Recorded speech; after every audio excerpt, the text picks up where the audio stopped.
बीदर वालों, मैं जानता हूं कि यहां सिर्फ बीदर के लोग नहीं हैं। ये पीछे जो लोग बैठे हैं, ये जो इंस्टीट्यूशन है, ये जो कॉलेज है, इसमें सिर्फ बीदर के बच्चे नहीं पढ़ते, इसमें हिंदुस्तान के हर शहर के बच्चे पढ़ते हैं। यहाँ पूरा हिंदुस्तान बैठा है। मुझे पता है बीदर के इस दयार में इस वक्त पूरा हिंदुस्तान मौजूद है।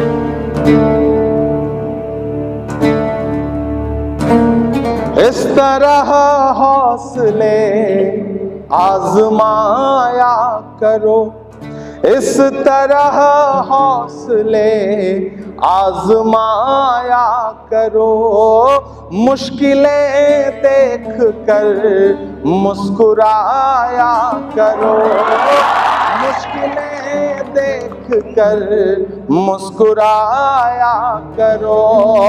दो निवाले भले कम ही खाया करो, अपने बच्चों को लेकिन पढ़ाया,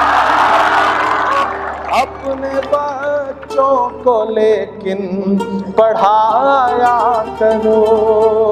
और आपसे मेरी नई नस्लों ये कह के जा रहा हूं कि वक्त की ये जरूरत समझ लो, बिन पढ़े अब गुजारा नहीं है।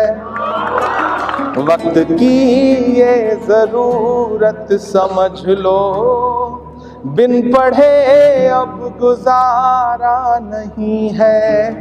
ना कोई रहनुमा ना हुकूमत, कोई भी अब तुम्हारा नहीं है। तुम पढ़ो और पढ़ कर लिखो सब, वरना तारीख बदली मिलेगी। अब कलम और कागज से बढ़कर दूसरा कोई चारा नहीं। अच्छा लग रहा है, सामने आने वाले हिंदुस्तान का मुस्तकबिल बैठा हुआ है। और सबसे अहम बात यह है कि तालीम के लिए जो जज्बा इस शाहीन ग्रुप ने दिखाया है पिछले तकरीबन 34 साल 32 साल से, वो काबिल मुबारकबाद है। मैं उन्हें बहुत मुबारकबाद दूंगा। और आप तमाम नई नस्ल के साथियों को भी देख करके बस आपसे इतना कहूँगा कि आपसे मिल करके मुझे मेरे स्कूल के कॉलेज के दिन याद आ गए।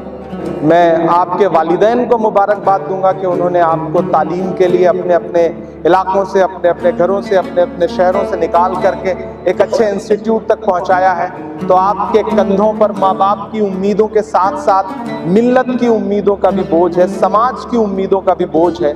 और शाहीन इंस्टीट्यूट के जितने भी जिम्मेदारान हैं, उनसे भी ये वादा करता हूँ कि सियासी तौर पर, समाजी तौर पर जहाँ भी मेरी जब भी ज़रूरत पड़ेगी, इंशाअल्लाह मैं आपके साथ खड़ा नज़र आऊँगा।